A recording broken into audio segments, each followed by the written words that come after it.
இவன் எக்ஸ்ட்ராடனரி. நீங்க மியூசிக்கும் பண்ணிருக்கீங்க, பேக்ரவுண்ட் மியூசிக்கும் பிரமாதமா இருக்கு. ரொம்ப ரொம்ப நல்லா பண்ணியிருக்காமா அப்படின்னு மனசார நான் இவனை பாராட்டினேன். அதே மாதிரிதான் சரத் சார், உண்மையான மாமா இங்க நிக்கிறாரு. ஆனா படத்துல மாமாவும் மச்சான நீங்க பண்ண லூட்டிய பார்த்தா உண்மையிலேயே நான் அப்படி சிரிச்ச அந்த படத்தை பார்த்து பயங்கரமான கெமிஸ்ட்ரி ரெண்டு பேருக்குமே ஒர்க் அவுட் ஆயிருக்கு. எக்ஸ்ட்ராடனரியா ரெண்டு பேருமே ஹார்ட் ஒர்க் பண்ணிருக்கீங்க. துப்பாக்கிய புடிங்க பாண்டி அண்ட் சொல்றதுலயே தெரியும் அந்த அளவு ஒரு பாண்டிங் அவங்களுக்குள்ள. முகேஷ் ஒரு சின்சியர் ப்ரொடியூசர். அவர் யாருக்கும் எந்த டிஸ்டர்ப் பண்ணாம மிக பிரமாதமாக இந்த ப்ராஜெக்ட் நல்லா வரணும்ன்ற ஒரே எண்ணத்தோட இந்த நிமிஷம் வரைக்கும் ஒர்க் பண்ணிட்டு இருக்காரு. Mukesh, all the best. நீங்க ஃபியூச்சர்ல பெரிய ப்ரொடியூசரா வருவீங்க, அதுக்கு வாழ்த்துக்கள். பொன்ராம் சார், தொடர்ந்து எல்லா படமும் பிரம்மாண்ட வெற்றி படங்களாக அமையும், அதுல மாற்று கருத்து இல்லை. எனவே எல்லாரும் போய் டிசம்பர் 19 நீங்க எல்லாரும் தியேட்டர்ல பாருங்க.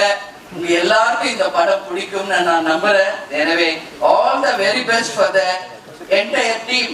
அதாவது நம்மளுடைய ஸ்டார் மூவிஸ் கொம்பு சிவிக்கு, அதே மாதிரி டான்ஸ் மாஸ்டர், ஃபைட் மாஸ்டர், எல்லாரும் இந்த படத்துக்காக ஒர்க் பண்ண அத்தனை பேருக்கும் கேப்டனுடைய ஆசீர்வாதத்துடன் உட்கார்ந்து இருக்காங்களே, கேப்டனை தன் உயிர் மூச்சாய் கொண்டுள்ள எங்கள் அன்பு கழக உடன்பிறப்புகள் அத்தனை பேருக்குமே என்னுடைய நன்றிகளை தெரிவிச்சுக்கிறேன். 19 நாம் எல்லாரும் திரைப்படத்துல பார்ப்போம். எல்லாருமே இந்த படத்தை கொண்டாடுவாங்கன்னு நான் நம்புறேன். All the very best to the crew. I wish everyone grand and very successful movie இது நிச்சயம் இருக்குன்றதை நம்புறேன். நன்றி, பெரிய நன்றிகள், பெரிய நன்றிகள். எல்லாருக்கும் ஒரு தாய் ஸ்தானத்துல இருந்து அம்மா பாட்டுல ஆரம்பிச்சு அம்மாவினுடைய ஆசையெல்லாம் அதை இத்தனை வார்த்தைகள் கொடுத்ததுக்கு ரொம்ப ரொம்ப நன்றி. நீங்கள் பண்றது இது ஒரு தொடக்கம், உங்களுக்கு ஒரு தொடர்ச்சி. நீங்க எடுத்துக்கிறது பயணம், அது ஒரு பொறுப்பு. நிச்சயமா தமிழக மக்களுக்காக அந்த பொறுப்பையும் நீங்க கேப்டன் வழியில நின்று அதை நிலைநாட்டுவீங்கிற நம்பிக்கையோட சந்தோஷத்தையும் நாங்கள் அந்த இடத்துல எடுத்துக்கிறோம். எல்லாரும் பேசிட்டாங்க அந்த பாட்டை பத்தி. படத்துல இருந்து ஏதோ ஒரு பாட்டுல இருந்து எல்லாரும் இருக்கும்போது ஒன்னா பார்த்தா சுத்துற காத்தா நீ போனா தெங்கூத்தா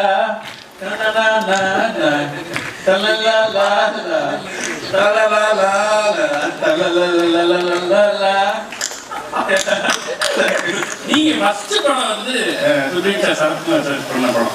அவர் ஒரு பெரிய பாடகர், நம்ம ஏன் இன்னும் அதை யூஸ் பண்ணவே இல்லை. உள்ள கேட்டாங்க, நான் போய் கம்போஸ் பண்றேன்.